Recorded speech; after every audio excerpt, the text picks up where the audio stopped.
সম্মানিত দর্শক, আসসালামু আলাইকুম। কৃষি কথা ইউটিউব চ্যানেলে আপনাকে স্বাগত। আজ আমি আসছি নেত্রকোনা জেলা মদন উপজেলা কুটুরিকোনা গ্রামে। এখানে সাকিব হাঁসের খামার অ্যান্ড হ্যাচারিতে যেখানে বাচ্চা উৎপাদন করা হয় এবং বিভিন্ন জেলায় জেলায় সেল করে থাকেন। তেমন এক সদ্যতিকারী অঙ্গর ইসলাম, তিনি হাঁসের বাচ্চা উৎপাদন করেন এবং বিভিন্ন জায়গায় সেল করে থাকেন। আমি তার সাথেই হাঁসের বিষয়ে বিভিন্ন তথ্য আলোচনা করবো।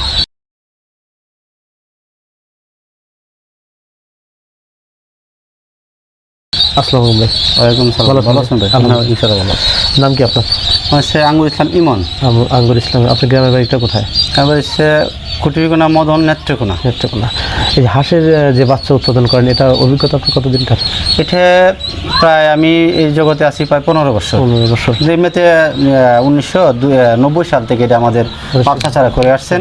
এখন আমি আছি প্রায় 15 বছর জগৎ। হাঁসের বাচ্চা কোথায় কোথায় সেল করে থাকেন আপনি? এগুলো আমাদের সর্ব বাংলাদেশে সেল জায়গায়, যে বরিশাল, দিনাজপুর, চট্টগ্রাম, খুলনা, ফরিদপুর, রাজশাহী, ঢাকা, বিভিন্ন জায়গায় আমাদের বাচ্চা 64 জেলায় দিয়ে থাকেন। এখানে কয় জাতের বাচ্চা উৎপাদিত হয়? এখানে আমাদের যেটা উৎপাদন হয়, যে বাচ্চা দেখতেছেন, এগুলো খাহি ক্যাম্বেল, জিঙ্গিং, ঠিক আছে, ইন্ডিয়ান রানার, বেজিং হয়, যে ব্ল্যাক ফুল, ঠিক আছে, এটাও আমাদের উৎপাদন হয়। মোট 5 জাতের বাচ্চা উৎপাদন হয়। খাহি ক্যাম্বেল হাঁসের বাচ্চার দাম কত? খাহি ক্যাম্বেল হচ্ছে হাঁসিতে 35 টাকা। হ্যাঁ, এভারেজ আমরা 25 টাকা বিক্রি করি। হাঁসাটা এই যে থালে তাল মিলাই 20 টাকা 22 টাকা এরকম আপ ডাউন করে রেটটা, তখন সময় বলে দেয় আর কি 1 টাকা বেশি কম। এটা নিয়ন্ত্রণ আপনারাই করে থাকেন? জি, আমাদের নিয়ন্ত্রণ। এই যে বেজিং বা ব্ল্যাক হোল্লা বা বেজিং হাঁসের দাম কত? মনে হয় যে প্রায় বেজিংটা ব্ল্যাক ফুলটা এটা পাশাপাশি। যেমন বেজিংটা আমরা আগে থেকে বিক্রি করে থাকি, কিন্তু ব্ল্যাক ফুলটা ইদানিং আমাদের নতুন মার্কেটে আসছে, এটা নতুন, ঠিক আছে। এখন যারা এগুলো 60-65 বিক্রি করছি এটা ইয়েটা বেজিংটা। হ্যাঁ, ব্ল্যাক ফুলও আমরা 60-70 টাকা বিক্রি করতে পারি, ঠিক আছে, কিন্তু ব্ল্যাক ফুলটার চাহিদা এখন বেশি, কারণ এই রানার পালছে বেজিং ইয়াদের যেগুলা খাই ক্যাম্পেল জিং এগুলো ডিমের জন্য সেরা, ঠিক আছে। তো এগুলো থেকে এখন এগুলো যেগুলো নিচ্ছে, এখন শুধু ব্ল্যাক পুলি চাচ্ছে আর কি, চাহিদা বেশি, দামের পরিমাণটা একটু বেশি থাকলেও। মানে প্রিয় দর্শক, আঙ্গুর ভাই তিনি হাঁস হ্যাচারি করেন, যেখানে বাচ্চা ওজন করে 5 ধরনের। বাচ্চার যে দামগুলো সেগুলো জানলেন এবং হাঁস বিষয়ে আরও কিছু তথ্য তার কাছে নেব।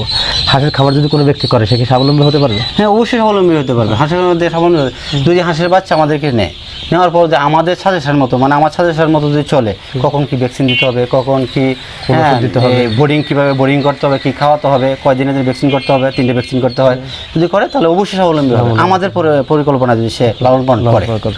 জি, প্রিয় দর্শক, হ্যাচারি মালিক একটা গুরুত্বপূর্ণ কথা বলছে। তার পরামর্শ অনুযায়ী কোনো ব্যক্তি যদি খামার করে এবং তার পরামর্শ অনুযায়ী সে যদি পরিচালনা করে থাকে, তাহলে সে 100% লাভবান হতে পারবে।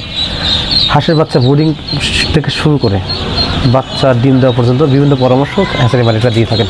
তেমন একজন ব্যক্তি আঙ্গুর ইসলাম, তিনি হাঁসের হ্যাচারি গড়ে তুলতে, সেখান থেকে বাচ্চা উৎপাদন করেন এবং সারা বাংলাদেশে বাচ্চা সেল করে থাকেন। আচ্ছা, সেল করেন কীভাবে আপনারা? সেল করি আমাদের যেগুলো পার্সেলে অনেক চলে যায়, যেমন ঢাকা, দিনাজপুর, চট্টগ্রাম, এগুলোতে যেগুলো ডাইরেক্ট গাড়ি আসেন, গাড়ির মাধ্যমে চলে যায়, বা টাকা ব্যাংকে লেনদেন করে দেয়। বিকাশ বলেন, ডাচবাংলা বলেন, তারপরে পূবালী ব্যাংক বলেন, সব জায়গায় আমার অ্যাকাউন্ট আছে। হ্যাঁ, অনেক সময় পার্টি আসলে পরে আমাদের অফিসে আসলে পরে আমরা অফিস দেখে তারপর আমাদের হ্যাচারি পরিদর্শন করার পরে ভালো লাগলে অনেক সময় এরা অগ্রিম অ্যাডভান্স করার পরে আমরা একটা ডেট দিই, যত ডেট বাচ্চা আমরা অনেক সময় ওরা না আসলেও বাচ্চা আমাদের জায়গা মতো পৌঁছায় দেয়, ঠিকানা মতো। বুঝতে পারছি, ঠিক আছে। আচ্ছা, আপনার যে বাচ্চা উৎপাদনের অভিজ্ঞতা 15 বছর, বিগত আরও 10 বছর 15 বছর বেশি আপনার বাচ্চা ধরা করছে, সেখান থেকে এখন আপনি ধরছেন। আপনি পেশায় কী করেন? আমি পেশায় তো এখন বর্তমানে এই ব্যবসাটা তো আছেই পেশা, তারপর আমি রাজনীতি করি। আমি মদন উপজেলা থানা কমিটি আছি যুবলীগে, ঠিক আছে। আপনি কেন এই যুবলীগের থানা কমিটির থাকা সত্ত্বেও আপনি হ্যাচারিতে কেন আসলেন? হচ্ছে রাজনীতি হলো এটা স্বাধীনতা, বা এক জায়গায় গেলাম, ভালো লাগলো, পরিবেশে রইলাম, ভালো ভালো সামাজিক পরিবেশে থাকলাম, বা দেশে রাজনীতি চলতেছে, রাজনীতি করতেছি, রাজনীতির পাশাপাশি তো ব্যবসা করতে হবে, কারণ ব্যবসা না করলে তো আমরা কীভাবে চলবো, ঠিক আছে। ইনকাম সোর্সের একটা দরকার আছে, অনেক খরচ আছে রাজনীতি করতে গিয়ে, তাহলে একটা ইনকাম সোর্স থাকবে। আর এই যে আমাদের ব্যবসা আছে, ঐতিহ্য ব্যবসা, এটা আমাদের করতেই হবে, ঠিক আছে। বুঝতে পারছি। আপনার এই যে হ্যাচিংয়ে প্রতি মাসে কি পরিমাণ বাচ্চা উৎপাদন করেন আপনি? আমাদের বাচ্চা উৎপাদন আছে প্রায় 1,20,000 থেকে 30,000 বাচ্চা ক্যাপাসিটি আছে এক মাসে। এবারে সেল করে বিভিন্ন গাড়ির মাধ্যমে, বিভিন্ন গাড়ি ভ্যান বা আপনাদের দায়িত্ব দিতে, বা কেউ নিয়ে যায়, কেউ আমাদের দায়িত্বে পাঠিয়ে দেওয়া হয়, ঠিক আছে। আর লেনদেন হয় সব ব্যাংকের মাধ্যমে হয়ে থাকে। আর আমরা সবসময় গ্রাহককে বলি যে আপনারা যখন বাচ্চা লেনদেন করুন, বাচ্চা কেনা বেচা করবেন, তখন হ্যাচারি পরিদর্শন করুন, হ্যাচারি দেখবেন। হ্যাঁ, আমার সাথে কথা বলুন, আমার অফিস পিস দেখবেন, দেখে আমার পরিবেশ দেখে ভালো লাগলে বাচ্চা নেবেন। আর আমরা সবসময় এক গ্রেডের বাচ্চা দিই, ঠিক আছে, 1 নম্বর বাচ্চা দিই।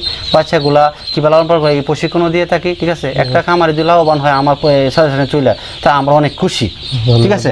আপনার অফিসটা কোথায়? আমার অফিস মদন উপজেলাতে আছে। তো ওখান থেকে অনেক তো শহর ওটা। জি। আর আপনি এটা গ্রাম আর কি? হ্যাঁ, গ্রাম।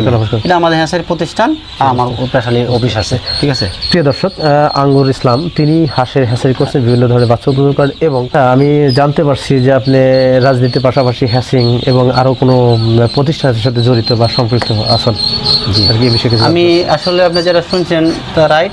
আমি রাজনীতিকে পাশাপাশি আমি ব্যবসাটা করতেছি, তার পাশাপাশি আমি এই বাংলাদেশ সরকার অনুমোদিত দারুল আরকাম এক্সচেঞ্জ এই মাদ্রাসার রানিং সভাপতি, মানে প্রতিষ্ঠাতা সভাপতি এখন আমি। দেখ, আপনার কি মনে হয় এইগুলোর সাথে জড়িত থাকে পাশাপাশি হ্যাচারি করতেছেন? অনেক ভালো লাগে, কারণ একটা প্রতিষ্ঠানে যখন যাই আমি বসি, এটা আলোচনা করি, যখন এটা এলাকায় একটা মিটিং থাকে, তখন আমি সভাপতি আলোচনা বসে যখন গ্রামের ছাত্রছাত্রীর সাথে কথা বলি, পরীক্ষায় পরিদর্শনে যাই, গাইডিয়ান আছে তাদেরকে নিয়ে মিটিং করি, তাকে আমার অনেক ভালো লাগে। যারা নিয়ে পাশাপাশি আমি একটা প্রতিষ্ঠানে আছি, আমার মতো একটা ছেলে প্রতিষ্ঠানে একটা সভাপতি হয়েছে, আমি অনেক গর্বিত। ক্ষমতা কিন্তু আপনি আসে না, এটা হচ্ছে যে ধরে রাখতে পারবে আল্লাহ তাআলা, তার উপরে দিয়ে থাকেন, এটাই নিয়ম আর কি। তো তারপরেও আপনি হ্যাচারির সাথে সম্পৃক্ত, আমি আপনার কাছে আশা করবো অবশ্যই খামারিরা যারা নতুন খামার করবেন তারা যেন ভালো কিছু পায় আপনার মাধ্যমে। আপনি যেহেতু ভালো কাজের সাথে জড়িত আছেন, এই দিক থেকে আমি আশা করি অবশ্যই তারা যেন ভালো কিছু পায়। আপনার কাছে যারা বাচ্চা নেবে, বাচ্চা সংগ্রহ করে, তাদের আপনার গাইডলাইন হিসেবে কি দেবেন আর কি? আপনার কী রকম প্রতিশ্রুতি দিতে চাচ্ছেন বা কী ধরনের গাইডলাইন দিতে চাচ্ছেন? আমি গাইডলাইন দিতে পারছি বলতে, আমার এখান থেকে বাচ্চা যদি নেয়, এক গ্রেডের বাচ্চা দিব, এটা 100% শিওর। তারপরে বাচ্চাটা লালন পালন করার জন্য আমার একটা ভয় আছে, হাঁস কীভাবে লালন পালন করবেন, কীভাবে বোর্ডিং করবেন, প্রথম থেকেই লাস্ট পর্যন্ত ডিম পর্যন্ত কীভাবে লালন পালন, এবং একটা ভয় দিয়ে খামারে দিয়ে থাকেন। হ্যাঁ, খামারে যদি নতুন হয় তাহলে আমার সাথে তো ফোনে কথা বলবেই, ফোনে কথা যোগাযোগ করতে পারলো না বা বিশেষ কারণে আমি দিতে সময় দিতে পারলাম, সে বইটা পড়ে বলে দিব, সে বইটা পড়ে বাচ্চা লালন পালন করতে পারবে, তাতে কোনো সমস্যা না, কোনো সমস্যা নেই ইনশাআল্লাহ। বুঝতে পারছি। প্রিয় দর্শক, তো যাদের বাচ্চা প্রয়োজন বা বড় হাঁস প্রয়োজন, তারা সরাসরি আঙ্গুরের সাথে কথা বলুন। ডিসক্রিপশনে তার নাম্বার দেওয়া থাকবে, ভিডিও স্ক্রিনে তার নাম্বার থাকবে, সরাসরি যোগাযোগ করে তার হ্যাচারিতে পরিদর্শন করে তার কাছে বাচ্চা বা বড় হাঁস সংগ্রহ করতে পারবেন। তো আজ এই পর্যন্ত দেখা পরবর্তী ভিডিওতে। ততদিনে ভালো থাকেন, সুস্থ থাকেন, আল্লাহ হাফেজ, ধন্যবাদ।